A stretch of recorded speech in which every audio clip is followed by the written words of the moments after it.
आइए हम सब उदासीनीकरण अवक्रिया के बारे में जानते हैं। इसको अंग्रेजी में न्यूट्रलाइजेशन रिएक्शन कहते हैं। ये बोर्ड एग्जाम के लिए इंपॉर्टेंट है क्योंकि बोर्ड एग्जाम में पूछा जाता है। आइए जानते हैं उदासीनीकरण अवक्रिया क्या होती है। जब अम्ल क्षार के साथ में अवक्रिया करता है तो क्षार अम्ल के प्रभाव को समाप्त कर देता है और लवण और जल का निर्माण करता है।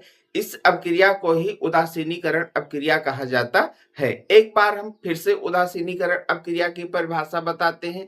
जब अम्ल क्षार के साथ में अवक्रिया करता है तो लवण और जल का निर्माण होता है। इसे ही उदासीनीकरण अवक्रिया कहा जाता है। उदासीनीकरण अवक्रिया में जब क्षार अम्ल के साथ में अवक्रिया करता है तो यह अम्ल के प्रभाव को समाप्त कर देता है। आइए हम इसको रिएक्शन के माध्यम से समझते हैं। यहाँ पर हमने हाइड्रोक्लोरिक अम्ल लिख लिया।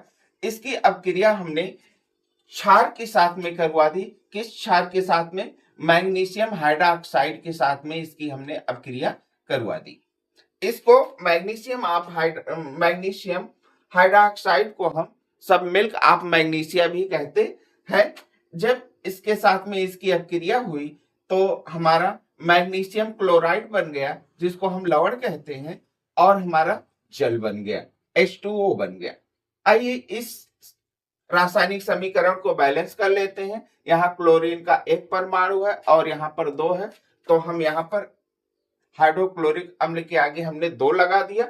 अब 1 गुणे 2 बराबर हमारा इधर भी और इधर भी क्लोरीन का परमाणु बैलेंस हो गया। अब हम देखते हैं हाइड्रोजन हमारा बैलेंस है, यहाँ पर 2 है और यहाँ पर वोल्ट वाइज लगा हुआ है, तो 2 हाइड्रोजन यहाँ पर, 2 हाइड्रोजन यहाँ पर, जबकि यहाँ पर 2 है तो हमने यहाँ पर 2 लगा दिया।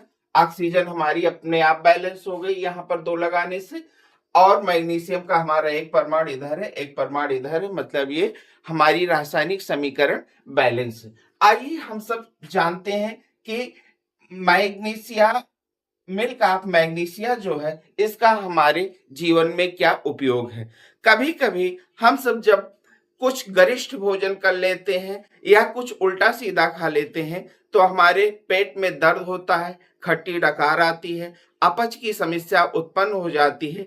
उस स्थिति में हम सब दवा के रूप में मिल्क ऑफ मैग्नीशिया, जिसको मैग्नीशियम हाइड्रोक्साइड कहा जाता है, लेते हैं। ये क्या करता है? जो हमारे पैंक्रियास के द्वारा अधिक मात्रा में उत्पन्न अम्ल है उसके प्रभाव को समाप्त कर देता है, मतलब हाइड्रोक्लोरिक अम्ल के प्रभाव को समाप्त कर देता है, जिससे हम सबको दर्द, खट्टी डकार या अपच की समस्या से राहत मिल जाती है। तो उदासीनीकरण अवक्रिया का हमारे दैनिक जीवन में यह भी उपयोग है।